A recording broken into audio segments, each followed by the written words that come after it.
Hello, I'm Elizabeth from Elizabeth's Oracle. Thank you very much for tuning in today.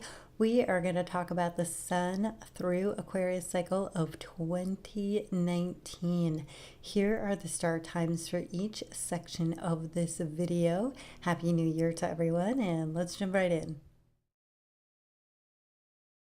All right, so let's jump right in and look at some charts and talk about some Aquarian energy and also some of the aspects that are coming up in the next 30 days or so that we will all be working through. So the first chart, as usual, is for the day that the sun goes into the sign. In all the charts on this video, your air signs will be in the light blue, your water in the blue, your earth in the green, and your fire will be in the yellow. So as you can see, we still have a lot of that Capricorn energy that really is, one of the biggest stories for 2019 and 2020. So just get used to it. But we do want to give Aquarius its due, and we also want to give the fixed signs their due, and more importantly, we want to send off those Leo Aquarius eclipses. As you can see from this chart, the moon is in Cancer, but you guys who follow this know it goes on into Leo next, and so the very next day we get another eclipse. This is the last, yay, of those ones that are in the Leo Aquarius realm. They're shifting. As you noticed at the beginning of the year, we had an eclipse in Capricorn, so that was the Capricorn Cancer thing, which is underway. And so yep, you guys, going back to August of 2017 with the Great American Eclipse, this is finally the last one of those. And also you might notice the moon on this eclipse, here's a little card for that, will be at 0 degrees of Leo in 52 minutes. All three of the first moons of this year will be at 0 degrees, signifying that we are starting something new, and it's, taken 3 moon cycles to get it underway. So fixed signs, especially Leos and Aquarians, this means some of the pressure is coming off of you. So enjoy, party, celebrate, yay. Now, during this cycle, here is where all the planets are moving. We've got Mercury back up to speed, totally doing his thing, moving through 3 signs, which is very normal. That's him, before he gets into any of his retrogradation. So kind of enjoy this productive Mercury period.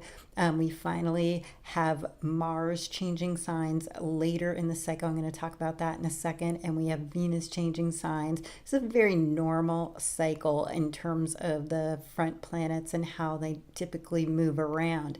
What I do want to go into before I pull up the next chart is Aquarius itself.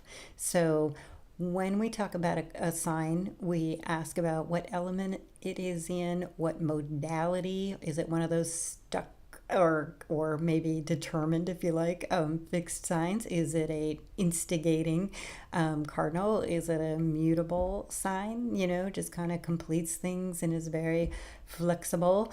In this case, we have fixed air. Another important thing to look at when we're trying to understand a person who is born under that sign is what planet rules them. And in this case, it's Uranus.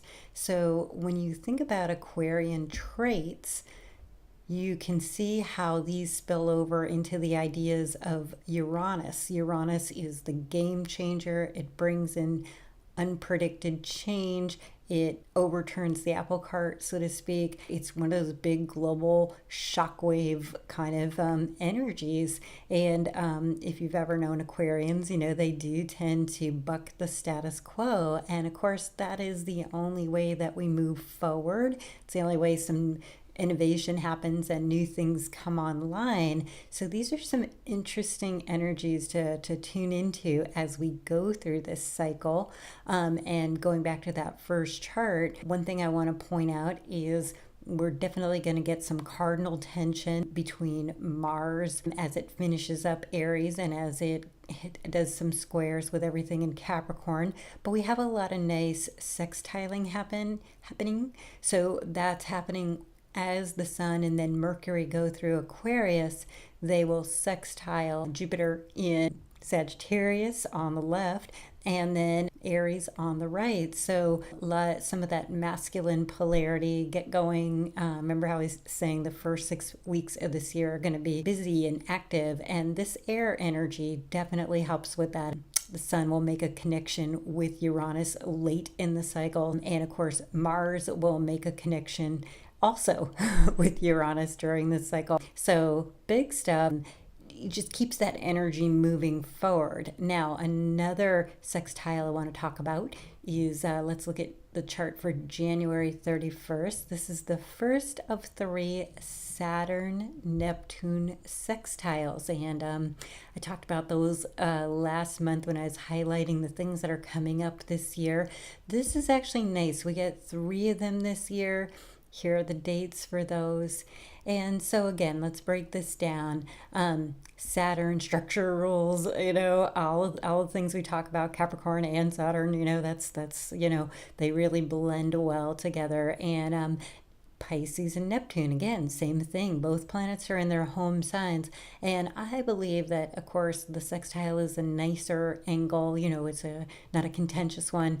I believe this is where we take the dreamy, intuitive inspiration of Pisces and we blend it and put it into a form and a structure so that we can bring something into the world. So these are 3 that are going to happen this year. And for you creative people, you artistic people, really look who's coming into your life around these times and look at what opportunities you might be having in your artistic endeavors. And for people who don't necessarily consider themselves artists, these are good times to take up something you've wanted to take up that brings creativity into your life. Next chart is Mars going into Taurus. And I want to talk about this because you guys know I've enjoyed Mars being in Aries. But this Taurus one, this is when the year starts to shift. We get out all the fireworks that started the year. And, we have this time until the beginning of March when Uranus also heads into Taurus, where, we start to feel the Taurian energy settle in. Now, this is another fixed energy. It's fixed earth. I feel like this is helping us get into our bodies. So if you've already gone off the New Year's health wagon, don't worry. Mars will be around to pick you back up and get you back on that. Very important this year, personal health, being in our bodies, being aware of our bodies, new medicine, energy medicine, earthing as they're now calling it. So I feel like Mars is really, though a lot of people don't like Mars and Taurus, I actually do. I think it's where we can, again, it just complements the energies we're already working with. As we got all the Jupiter enthusiasm, and we have the Saturnian form, and Mars coming into Taurus really helps us put it to work and bring tangible results. And like I was saying, it's there till the 31st of March, and it sort of ushers in the Uranus change. So basically, good cycle ahead, kind of normal, which is funny to say with Aquarius. They like to think they're so, outside the box and everything like that. But I would like you guys, if you like working with those new moons, this Aquarian one that comes up at the beginning of February, again, strong there, 15 degrees, and a good time for like how can you be inventive in your life and creative, and what's really outside the realms of comfort that you might want to try. This is the sign of experimentation, and by trying a lot of different things we can really find the key that fits the lock. So nice cycle ahead. I just, there wasn't one particular aspect that I wanted to do like a special on, so that's why I'm keeping this video a little shorter than usual. So let's jump right into resources. All right, so I'm Elizabeth from Elizabeth's Oracle. Thank you so much for joining me. I got to visit with my friend Christina Walsh. There's Christy Ayala and Christina Walsh. All the links to them are in the description box. On Christina Walsh's show, we talked about the year ahead. So if you haven't tuned in yet to get an overview of 2019, we went into detail for probably about an hour there. So I got to, point out a lot of what's coming ahead. Feel free to listen to that. It's available via archive anytime you'd like to listen. If you'd like a personal reading to see how these trends are going to impact you, feel free to come to elizabethsoracle.co. Again, all the links are in the description box. There's a free newsletter that you can sign up to. There's my Free Minute Friday promotion. If you get a reading on a Friday, I will add 5 minutes to your session. And there is, I restarted the vlog. So you can either subscribe to this channel or on the front of my site, you'll see the latest blog entry. So about every week or so ish, I just add a little something new about what's going on. So just keep the energy moving a little bit more. So feel free to check that out as well. And otherwise, just wishing you a really nice Aquarian cycle. And we'll catch up with you when the sun goes into Pisces.